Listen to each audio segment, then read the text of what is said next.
السلام علیکم دوستو، میرا نام ہے امجد خان اور آپ دیکھ رہے ہیں امجد خان کے ایم پی یوٹیوب چینل۔ دوستو، ایم انگلش کے لیکچرز میں ہم شروع کرنے جا رہے ہیں ناول بک کو، جس میں پہلا ناول جو ہم کر رہے ہیں اس کا نام ہے ٹیل آف ٹو سٹیز۔ یہ ایک وکٹورین ناولسٹ چارلس ڈکنسن کا لکھا ہوا ناول ہے، جو کہ ایک ہسٹوریکل ناول ہے اور فرینچ ریولیوشن سے جڑا ہوا ہے۔ دوستو، اس کی کہانی کی شروعات ہوتی ہے 1775 سے۔ تو اس کی فل سمری میں اس ویڈیو میں آپ سے ڈسکس کروں گا، اچھے سے سمجھیے گا، امید ہے آپ کو سمجھ آئے گی۔ تو چلیے شروع کرتے ہیں۔ A Tale of Two Cities کی کہانی۔ ناول کے شروع میں یہ پتہ چلتا ہے کہ برطانیہ کا ایک تاجر اپنے کاروباری معاملے کے سلسلے میں پیرس جا رہا ہوتا ہے۔ تمہیں معلوم ہے کہ ایک فرانسیسی ڈاکٹر کو 20 سال پہلے بغیر وجہ بتائے قید کر دیا گیا تھا اور پھر اسے 20 سال کے بعد جیل سے بغیر وجہ بتائے رہا بھی کر دیا گیا تھا۔ اسے بہت ہی گندی جیل کی سلاخوں کے پیچھے رکھا گیا تھا جو اس کی شان کے خلاف تھی، لیکن اب وہ بوڑھے نوکر کے ساتھ، جس کا نام ارنسٹ فارج ہے، مسٹر لوری، یہ بھی ایک کاروباری انسان ہے، اس کے ساتھ سفر کر رہا تھا۔ وہ بھی اس بوڑھے ڈاکٹر کو ملنے جا رہا تھا۔ اس کا مقصد یہ تھا کہ بوڑھے ڈاکٹر کو انگلینڈ واپس لایا جائے تاکہ وہ سکون سے اپنی بیٹی کے ساتھ عمر کے آخری لمحات گزار سکے۔ ناول کا بغور جائزہ لینے سے پتہ چلتا ہے کہ ڈاکٹر میناٹے کو اغوا کیا گیا تھا بنا کسی جرم میں۔ یہ بات اس کے گھر والوں کو بھی معلوم نہیں تھی۔ ڈاکٹر میناٹے کہاں ہے اور اسے کس جرم میں 20 سال پہلے اغوا کیا گیا تھا؟ اس وقت وہ اپنی بیوی اور ایک چھوٹی سی بچی کے ساتھ پیرس میں رہ رہا تھا۔ ڈاکٹر میناٹے کا کچھ پتہ نہ چل سکا تو اس کی بیوی پیرس چھوڑ کر اپنے آبائی شہر لندن واپس آ گئی تھی، لیکن اپنے خاوند کی جدائی میں میناٹے کی بیوی چل بسی، جبکہ اس کی بیٹی کو ٹیلسن، جس کو پیار سے لوسی کہا جاتا ہے، کی پرورش کسی اور نے کی جو پیرس کا ہی باشندہ تھا۔ اس کا نام مسٹر لوری تھا۔ اب یہ بچی لوسی جوان ہو گئی ہے اور مسٹر لوری ہی کے ساتھ رہ رہی ہے۔ ڈاکٹر میناٹے کی جیل کی ڈائر سے پتہ چلتا ہے کہ ڈاکٹر میناٹے کو جاگیرداروں نے اس لیے اغوا کروا لیا تھا جب ان کے خلاف ڈاکٹر میناٹے نے حکومت وقت کو سب کچھ بتا دیا تھا۔ کیس کی حقیقت یہ ہے۔ ناول سے اغوا کی وجہ یہ پتہ چلتی ہے کہ ایور مینڈے گروپ کے کسی ایک فرد نے ایک لڑکی سے زیادتی کی اور زیادتی کے فوراً بعد اس لڑکی کی حالت خراب ہو گئی۔ لڑکی کے علاج معالجے کے لیے ڈاکٹر میناٹے کو بلایا گیا، مگر لڑکی علاج کے دوران ہی چل بسی۔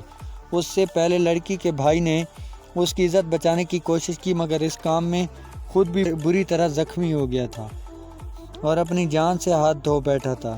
اس کے بعد یہ ہوا کہ ایور مینڈے گروپ نے اپنی عزت بچانے کے لیے ڈاکٹر میناٹے کو اغوا کروا لیا تھا تاکہ ان کی عزت محفوظ رہ سکے اور عوام تک یہ بات نہ پہنچے کہ لڑکی کے ساتھ زیادتی میں جاگیرداروں کا ایور مینڈے گروہ شامل ہے۔ اس کے بعد اسے 20 سال تک جیل میں رکھا جاتا ہے بلا کسی جواز کے، لیکن ڈاکٹر میناٹے کو معلوم تھا کہ اسے کس جرم کی پاداش میں اغوا کیا گیا تھا، لیکن اس سے پہلے کہ وہ اپنی زبان کھولتا اسے اغوا کروا لیا جاتا ہے۔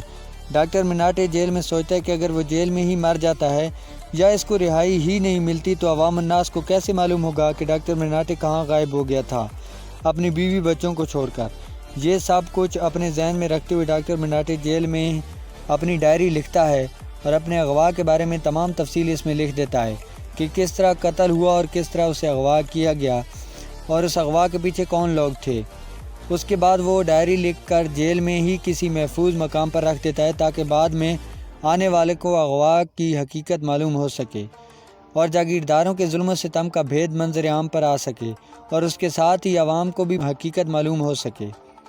جیل میں ڈاکٹر میناٹے کی مزید حالت بگڑ جاتی ہے اور وہ اپنی ذہنی توازن کھو بیٹھتا ہے اور موچی کا کام شروع کر دیتا ہے۔ رہائی کے بعد بھی اس کی ذہنی حالت میں کوئی فرق نہیں پڑتا اور اسے کچھ یاد نہیں ہے کہ وہ کون ہے۔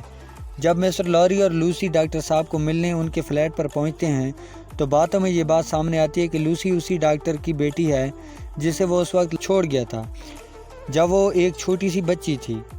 اس کے بعد یہ دونوں حضرات ڈاکٹر مناٹے کو اپنے ساتھ لندن لے آتے ہیں۔ اب لوسی پر یہ حقیقت آشکار ہو چکی ہے کہ وہ اسی کی بیٹی ہے، لیکن ابھی اسے اپنی ماں کا معلوم نہیں ہے کہ وہ زندہ بھی ہے یا مر چکی ہے۔ لندن آنے کے بعد ڈاکٹر مناٹے کا جسمانی اور ذہنی علاج کروایا جاتا ہے اور رفتہ رفتہ اس کی ذہنی اور جسمانی حالت بہتر ہونے لگتی ہے۔ اس سے معاشرے میں خوشی کی ایک لہر دوڑ جاتی ہے اور لوگ جوک در جوک ڈاکٹر مناٹے کو ملنے آتے ہیں۔ جو لوگ ڈاکٹر صاحب کو ملنے آتے ہیں ان میں سے نمایاں ایک تو چارلس ڈارنے ہے جس کا تعلق فرانس سے ہے، اور دوسرا سڈنی کارٹن ہے جس کا تعلق انگلینڈ سے ہے۔ یہ دونوں ڈاکٹر مناٹے کے بہت ہی قریب ہو جاتے ہیں، لیکن ناول کے مطالعے سے پتہ چلتا ہے کہ سڈنی کارٹن ایور مینڈے گروو میں سے کسی ایک کا بیٹا ہے، لیکن اسے بھی اصل حالات و واقعات کا علم نہیں ہے، کیونکہ اس بات کو 20 سال سے زائد ہو چکے ہیں اور لوگ بھی اس واقعے کو بھول چکے ہیں۔ اس دوران کچھ لوگ وفات بھی پا چکے ہیں۔ ڈارنے اور کارٹن کے روز روز ڈاکٹر صاحب سے ملنے کی وجہ سے ڈارنے اور کارٹن دونوں ہی اندرونی طور پر لوسی کی محبت میں گرفتار ہو جاتے ہیں اور دونوں ہی چاہتے ہیں کہ لوسی سے ان کی شادی ہو جائے۔ دونوں میں ہر ایک اپنا تعلق لوسی سے بڑھانے کی کوشش کرتا ہے، مگر لوسی کا دل ڈارنے کی طرف مائل ہو جاتا ہے اور کارٹن کو اس معاملے میں ناکامی ہوتی ہے۔ خیر، ڈارنے اور لوسی کی محبت رنگ لائی اور ان دونوں کی شادی ہو جاتی ہے۔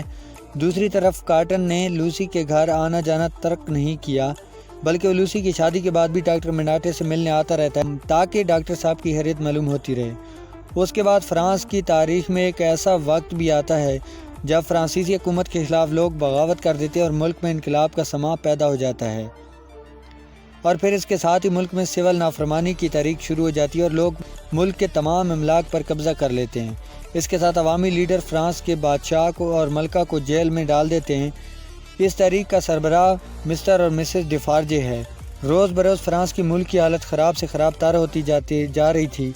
اس تحریک کو دیکھتے ہوئے ٹیلسن بینک مسٹر لوری کو فرانس بھیجتے ہیں تاکہ جو برانچ ان کی فرانس میں ہے اس کے معاملات کو دیکھے، کیونکہ لوری بینک میں کام کرتا ہے۔ ملکی حالت کی وجہ سے چارلس ڈارنے کو بھی فرانس جانا پڑتا ہے، لیکن ڈارنے لوسی اور ڈاکٹر مناٹے کو اطلاع دیے بغیر ہی پیرس روانہ ہو جاتا ہے، جس سے وہ دونوں پریشان ہوتے ہیں اور سوچتے ہیں کہ ڈارنے کہاں چلا گیا۔ ناول سے پتہ چلتا ہے کہ فرانس میں یہ بغاوت جاگیردار طبقے کے خلاف ہوئی تھی جنہوں نے ملک پر ناجائز قبضہ کر رکھا تھا اور ملک کو لوٹ کر کنگال کر دیا تھا۔ ڈارنے کی بدقسمتی یہ تھی کہ وہ ایک جاگیردار گھرانے سے تعلق رکھتا تھا اور ایور مینڈے گروہ سے اس کا تعلق تھا۔